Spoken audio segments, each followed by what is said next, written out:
So let's get right down to the important questions. Health and wellness is very important to students here at Fisher. Have you done the DIM diet? You know what, I've heard the DIM diet quite a lot in my day. Probably way too many more than I can even count right now. Like 26 times a day, 13 Yes, and weeks? hearing it probably 8 times a week. Oh. No, wait, considering there are 7 days in a week, I've heard it probably 24/7. So yeah, I've heard it a lot. Wow. And I've decided to start my own diet. Oh. It's called the Pro Diet, where you eat chicken and salad all day long. Huh. It's a very good diet, actually. You know, as a vegetarian, I think I'm going to try that one. Okay, definitely. Hello everyone, and welcome to CTV All Access. Today we will be discussing the world-famous DIM diet. I'm your host, Khari Demos, and our guest today is John DeMiro. John, thanks for being on the show. Glad to be here, Khari. So John, let's start off first. Where was your low point, where you thought, man, I really need to get things together, I need to cut some pounds? Where was that point for you? It's funny because I never really had that rock bottom kind of moment, because the weight loss has started naturally because I knew I was out of shape. I guess I didn't really see how out of shape I was, because it's really eye-opening after I lost all the weight. But before that, I just kind of lost weight without trying, and then I just figured I would just take it from there, because it all started with back in August. A lot of people have heard the story already. Mm-hmm. Wegmans and Walmart changed how their chocolate milk tasted in late August 2015, really? Last year, and that was all I drank, and I was I don't know what I'm supposed to drink. Mm-hmm. And I couldn't change over to, and the taste was just awful. It was a complete change. I was I'm not drinking this. I can't drink this anymore. Mm-hmm. It was my world was turned upside down, basically. It was almost it was a trigger for everything. Yeah, and then so it was I used to have 4 or 5 gallons a week. Mm-hmm. And I was okay, I know I can't drink soda a lot. I can't drink Gatorade or Powerade or something. And I was all right, I guess I'll just try water, whatever, we'll see what happens. So a couple weeks later, I go onto the scale, and I was I went from 225 to 210, and it was I didn't even change anything else. I was wow, okay, this is really crazy. I just lost all this weight. It's all right, well, imagine if I could exercise, and if I could cut out fast food and sweets and all the other stuff I used to eat. Mm-hmm.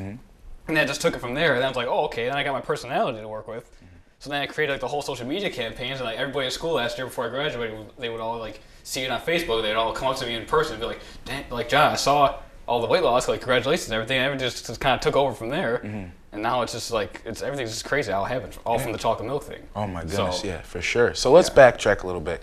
So you mentioned how, you made the switch from chocolate milk to water. So, once you made that initial move, what was your next plan of action, as far as getting into the gym and things like that? Yeah, the gym didn't even come till way later, but initially I was okay, well, usually when I played basketball over the summer with my friends, I would just lose weight just by that. Mm-hmm. So I was all right, I'm just gonna start running a lot. So I got a treadmill, I started running, whatever. Mm-hmm. And then I gradually started cutting out more of the junk food and fast food and sweets and everything. I gradually started cutting all that out. So now I basically don't have any of that at all. Mm-hmm.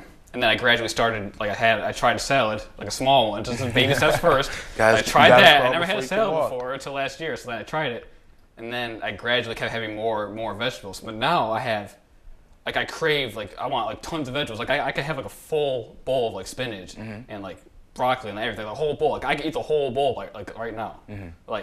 So it all gradually became that. I used to never have, any vegetables. Now I can have, all of the vegetables I want, basically. That's amazing. It's really eye-opening, and I never thought it was like that. And then also, a lot of people would be oh, you must be eating a lot less because you're losing all this weight. I was no, I'm eating all day, every day. I want food. I'm constantly eating. I have a bowl of vegetables. I have a bowl, 3 corn on the cobs and stuff like that. Mm-hmm. I'm eating all day. I'm losing weight. So it's really eye opening that it all happened like that. I never thought that before.